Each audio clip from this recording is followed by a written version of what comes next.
Do you ever think about the use of the term of black and white thinking as it relates to depression? And it's kind of, I think it's either bad or it's good. There's no in between. There's no grey area. And I think part of that, there's a few things that are happening. There's a misuse of the imagination. We're great at imagining things. So, in fact, the subconscious mind doesn't know the difference between an imagination and a reality. We could consciously know the difference, but if you imagine yourself doing a certain thing over and over again, it will affect you. It has an impact. And the black and white thinking, part of it might be when a person is suffering a bit of stress, that the brain doesn't function just the same. There's a clouding over of the rational mind. It seems to cloud over. And the reason it does that is part of a survival technique. If you're being chased by a wild animal, a lion, let's say it's a lion that's chasing you, the last thing you want to be doing is standing there and try to calculate the best thing to do. Should I climb the tree? Should I run away? Should I stand still? At the time, should I fight it? By the time you've analysed the situation, guess what? You're in trouble. So your adrenaline kicks in, your instinct kicks in, and you run and you climb the nearest tree, or you do whatever you have to do to survive. But you don't stand there thinking logically. Your logical mind fogs over, and that's part of your survival. I wonder if part of that, when a person is suffering from depression and suffering from stress, a similar scenario takes place where they just can't think straight. Another part of it is due to the lack of sleep. Well, due to the lack of restorative sleep. When I mentioned in another video that when a person, when they're ruminating, when they're worrying, when they're overusing their imagination, that they have to sort all this out in their sleep. It messes with the serotonin levels, and the result is that you end up dreaming longer than they normally would. They should be dreaming for 20% of the night. This can rise up to 30, 40, 50% of the night, and that means that your brain's working. It doesn't get a rest. Instead of doing 20% dreaming, the serotonin levels change as they sleep. The serotonin levels change through the night as they're dreaming, and the dreaming shuts down and they move into deep sleep. That's the restorative sleep, and that lasts about 20% as well. Then slowly but surely the chemistry changes, you float back up into the dream state, and so it goes all night. You go up, you dream, come down, restful sleep, up, you dream. And what happens when you're depressed, ruminating, going to bed with worries, as you go down to dream state, dream.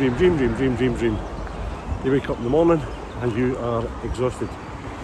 Your brain has worked all night, and then you can't think straight. And then your logical brain can become fogged over, and you go to visit someone and you tap on their door. It takes them 5-10 minutes to answer the door, and you just think they don't like you, they hate me, they don't want me here. In actual fact, they're out the back door, they're out the backyard, they're attending to the washing. There's so many things that occupied their time for that 5 minutes. But in your mind, it was something negative, it was something bad. It was either good or it was bad. In this case, you create a bad scenario, and that makes it worse. That makes the situation worse. That makes the depression worse, because now it's not just you, it's someone else. So it gets a bit complicated. So I think you have to recognise that when you're thinking, you have to be aware of your thoughts as well. You have to try and be aware of your thoughts when the negative thoughts come in, because your thoughts, there's a theory, it's the 3 principles, where your thoughts create your feelings, thoughts create feelings, create outcome. Quite often though, that's generally what happens. You have negative thinking, and it's going to change your chemistry, and it's going to have a negative outcome in your body. Could create even more stress. But there's also things that are set down as a pattern match. We'll probably talk more about that another time. But the pattern match is when you recognise a thing and it fires off a feeling. It could be a trauma, it could be a scenario when you were a kid and you were bitten by a dog, say you were only a toddler. The dog looked like a giant. It was probably a little dog, but to a toddler it would seem massive. You get a fright, the dog gives you a little nip, and that gets stored. That gets stored in your subconscious mind. And now as an adult, you see a similar dog coming towards you, and it fires off the pattern that you've stored.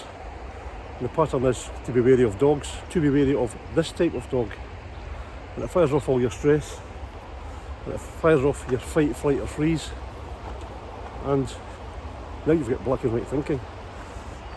So in that scenario, it would be, you see something, it matches a pattern in your subconscious mind, and it fires off a reaction, and then there's no thought involved up to this point, and then strangely enough your subconscious mind makes sense of it and creates a thought to match it, which creates, so the feelings actually came first in this instance, then the thought.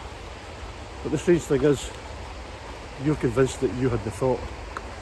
You don't really fully understand that the reaction, your subconscious mind is firing it, activating it, getting the process working, and then you decide that you've had a thought. So it's all kind of back to front. So I think part of the secret, part of your recovery, part of your help, is to start being aware of your thinking. Start being aware of when you get up in the morning. Usually what's most negative thinking takes place when the person just wakes up, the dead of the night. So a person, if you wake up in the night, and I think one of the best things you can do is, it's hard to shut off the thinking, but sometimes you can overwrite it, and by that I mean get the radio on, have audiobooks, get them playing in your head, get your headphones on, listen to an audiobook. It kind of stops you thinking, and strangely enough, if you can do that, you can probably get back to sleep. So let's be rambled on a wee bit. I'll show you a bit of the road. I'm getting pulled along here by the dog. So anyway, I'll finish at that. I'm running out of thoughts. The dogs keep me distracted.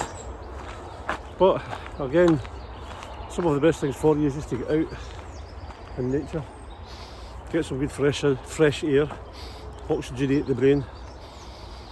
And there's actually breathing techniques you can do that can turn on the parasympathetic nervous system. That's the opposite of stress. And it's just this, you can do it out walking. It's just simple breathing techniques. And I'll share that in another video. So, all the best for now. Have a happy, beautiful day, and get yourself out in the lovely fresh air.